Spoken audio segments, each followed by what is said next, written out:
All right, so I'm out here in the backyard with my daughters, and we're gonna try to make it through this lesson on roses, and hopefully it goes well. So what I'm gonna do is I'm gonna try to talk to you about how a rose gets formed, and then what broke? Oh, that umbrella. Yeah, I know. It'll be. I can fix it later. And so we're going to try to get just why and how this all works, and then hopefully everything will go well, and we should be feeling good about roses.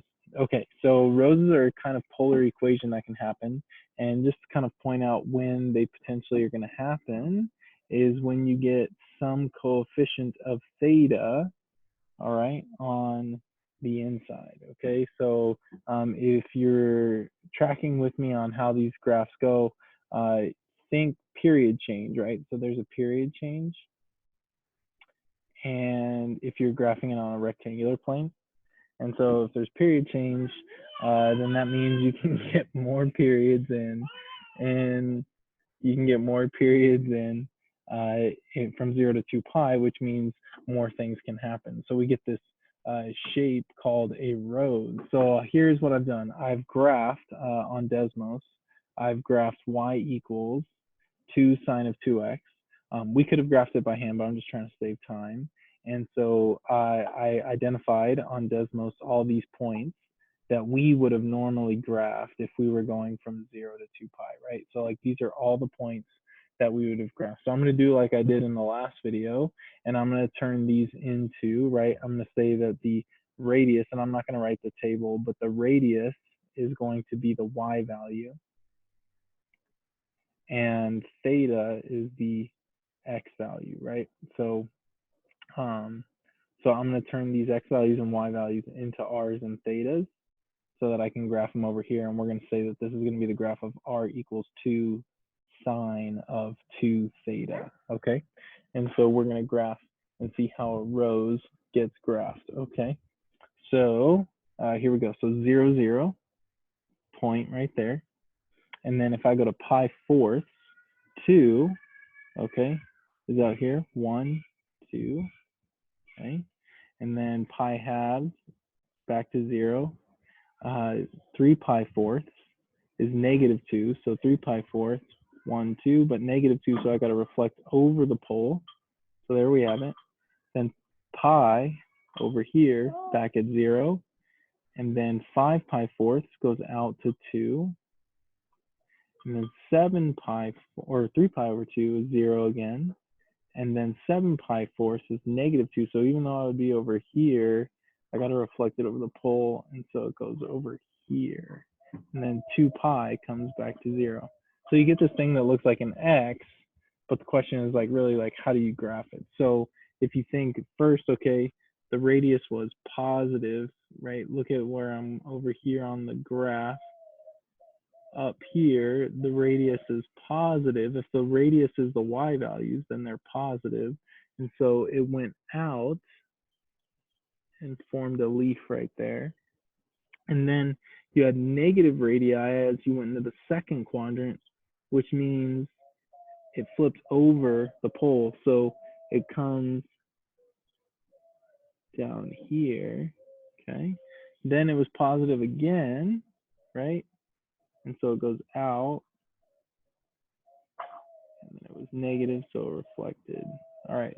And so you end up with this cool looking four-leafed rose is what we call it. It's a four-leaved rose, but that's how you kind of get it, is you get it from, hey, can you keep the sand in the sandbox, please? Okay, thank you. Is that the sandbox? Oh man, this is going poorly. So anyway, you get this four-leaved rose. All right. Let's do it. You found a feather? Congratulations. Two feathers. Whoa. All right. Um, and so now let's take a look. Let's change the coefficient on the inside, right? So now it's y equals 2 sine of 3x. So I'm going to try to plot all of these and let's see what happens. But notice you got 4 leaves. Let's see what happens when we go to here. So 0, 0. and then pi 6, 2. So it's come out. Oh, that's not pi 6. I think pi 6 would be this guy. Pi 6, 2. And then we got pi thirds is back at 0. Thank you for my birthday cake. And then we got pi halves would be -2. So instead of going up to pi halves, I'm going to go down. No, but it can go up. And then 2 pi thirds, which is over here, is back at 0. And then let's see, where are we at? 7 or 5 pi over 6 is going to be at 2. So out 1, 2. Okay. And then 2 pi thirds, no, pi is going to be back at 0. And then 7 pi over 6, which is over here, is going to be -2. So I reflect. So I'm back at the same point. Oh, super interesting. So now I'm back over here. Okay. And then 4 pi thirds goes to 0. And then we're at 11 pi over 6 would be -2. So back over here, and then it reflects. Oh, I forgot 3 pi over 2. 3 pi over 2 goes to 2. Maybe here. So if you start noticing, they start overlapping. And so you end up actually with only 3 leaves. Okay. So here's this kind of interesting thing. When I got 2 sine of 2 theta, or 2 sine, yeah, r equals 2 sine of 2 theta, I got a 4 leaved rows. Okay. So this is 4 leaves rows. But when I did r equals, I'm using this idea of r equals 2 sine of 3 theta, I only got a 3 leave rows. So it seems like there's some interesting things going on here. So before we get started on just talking about some of these conclusions, I'm going to go to a Desmos, and we're just going to do a little investigation together. So here we go. Where's Desmos? All right. So we're going to go to Desmos. Here it is. Got it set up.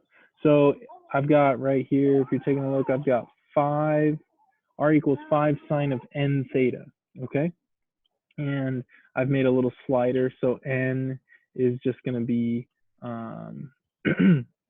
the thing that changes. So when n is 1, we get a circle, right? So it's 5 sine of theta.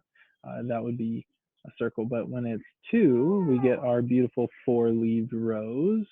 When it's 3, we see our, right, we see our wonderful 3 leaved rows. But what's going to happen when it's 4? Take a guess, take a guess, take a guess. You guessed right. It's going to be 8. But what's going to happen when it's 5? That's a real interesting question. All right, still 5. So hopefully you're starting to see when it's 6. Notice you get 12 leaves. 1, 2, 3, 4, 5, 6, 7, 8, 9, 10, 11, 12. We get 12 leaves. But when it's 7, you only get 7. Now here's the thing. There really are 14, but the 7 leaves that are going to make up the extra 4 to total 14, they just overlap, right? So if you're kind of seeing, they just go back over. So whereas when it's even, there's no overlapping, and you get, like, when it's 5 sine of 8 theta, you get 16 leaves. When it's 9, you're only going to get 9 leaves because there really would be 18, but they just overlap. And so when it's odd, we get that n number of leaves, but when it's even, we get double n, so 2n would be the amount of leaves that we get. The last thing I want you to see with sine of n theta is how it changes when it's odd. So I'm going to go back to 3. We graphed this one. Okay, it looks like that. And notice it extended down to 3 pi over 2 there. But when it's 5, I want you to notice that it goes up. And then when it's 7, back down. And then when it's 9, it goes back up. So there's just this alternating kind of effect between those graphs. You would think that, like, if it always goes up to pi over 2, then it's always positive. But when it's 3, it's positive, right? The a value is positive 5, but it's still going down just by nature of the way the graph is. And so there is that one element. But the one thing that you can do to tell the difference between sine and cosine is sine never goes out at 0 or pi. it doesn't matter what it is. Take a look. Sine never goes out at 0 or pi because the sine of 0 is 0 and the sine of pi is 0 as well. So you can notice that it's never going out over to the left or right. So whereas if I did cosine of n theta, here we go, right? So cosine of just theta would be a circle going out at 0. 2, once again, we get 4 leaves, but notice where the leaves are, right? The leaves are out at 0 and out at pi. And Autumn, don't kill yourself. Thank you. No, please get off that. Thank you. All right. And then to the right, if you look at 3, right, once again, we would have gotten 6, but they overlap. So it goes to the right, pi, or out at 0, excuse me. And then 4, once again, look, it's out at 0 and pi. So this is kind of how you can tell the difference between sine of theta and cosine of theta. This flipping, you don't have to worry about with cosine. It's just, if it's positive, it always goes out to the right. But if it were negative, here, I'll make the 5 negative. If it's negative, then it goes out to the left, okay? So it does the same thing that those polar graphs have been doing, okay? All right, seems like it's bubble time in the backyard, all right? So watch out. Okay, so here we go. So we're gonna practice a little bit. Here we go. We're gonna practice a little bit, not by graphing, because sometimes graphing can get a little wild, okay? We're just gonna practice to see if we get a feel for this by writing equations. So here's in the notes, just kind of the same idea, right? R equals a sine of theta, n theta, r equals a cosine of n theta. And so here's your cosine basics, the first two, and then here's your sine, or excuse me, it's only cosine, right? Cosines go out to the left and right, but we looked at the sines together, so that should be good. Kind of gives you some ideas. So let's practice.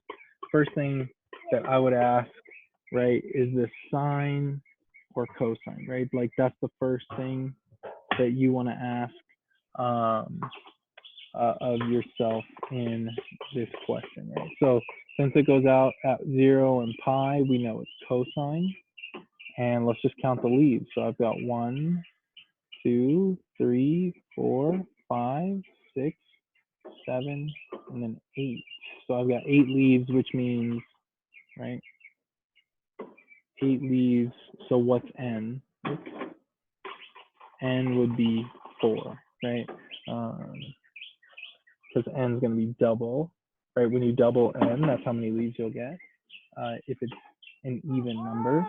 And so the last thing is check the radius, right? So like how far out does it go?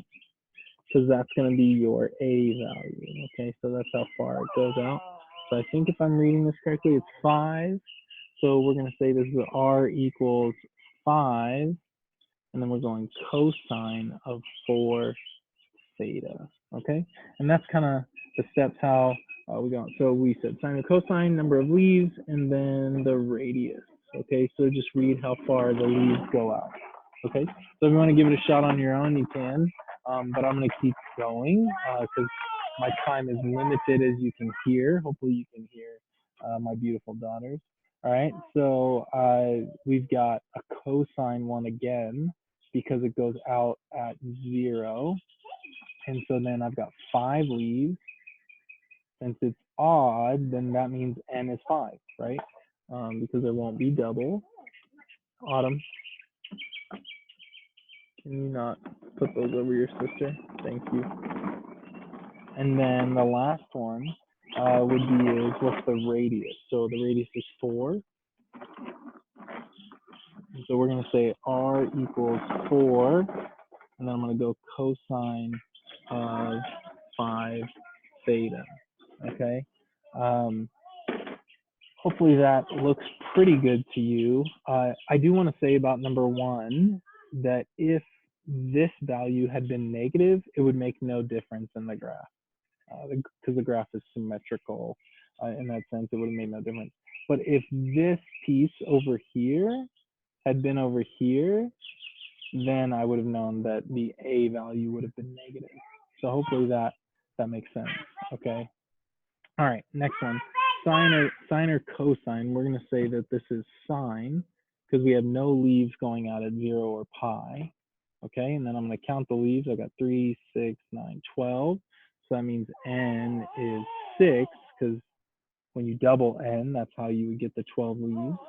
And how far did they go out? Oh, they just go out to 1. So I'm going to say r equals sine, okay, of 6 theta. Okay, alrighty, here we go. And then the same thing for these guys. If A had been negative, I don't think we would have gotten much different of a change. All right, now the last one. Okay, so here we go. I'm gonna say it's sine again because it doesn't go out at 0 or pi. And then, n is 3 because we only have 3 leaves. And then the last one, what the radius, I think it's 5. It looks 5. So 5 is the A value. I'll call it the A value. So R, since we have R equals. So R equals 5 sine of 3 theta. But this one would be wrong if I left that. And the reason it would be wrong, go take a look. Okay. The reason it would be wrong is because take a look at what 2 sine of 3 theta normally looks like. It's got that one leaf coming down, okay, at 3 pi over 2. And so what you really want is this to be negative, so then the radii can reflect over the poles at their appropriate position. So you would have negative 5 sine of 3 theta. Okay, I think it's honestly really good to just practice in writing them. So in the homework and stuff, there's some problems at the bottom. So if you scroll all the way to the bottom, there's some problems where you could practice writing the equations, and I think that would be a really good place to start. And then from there, you can kind of try to mess around. And then as you're like graphing, always just use Desmos to double check your answer to get a feel for it. Okay, so that's all I've got for you on roses. They're really fun. Mess around with them in Desmos. Do a lot of crazy things. It's good times. Okay, all right. Have a great day.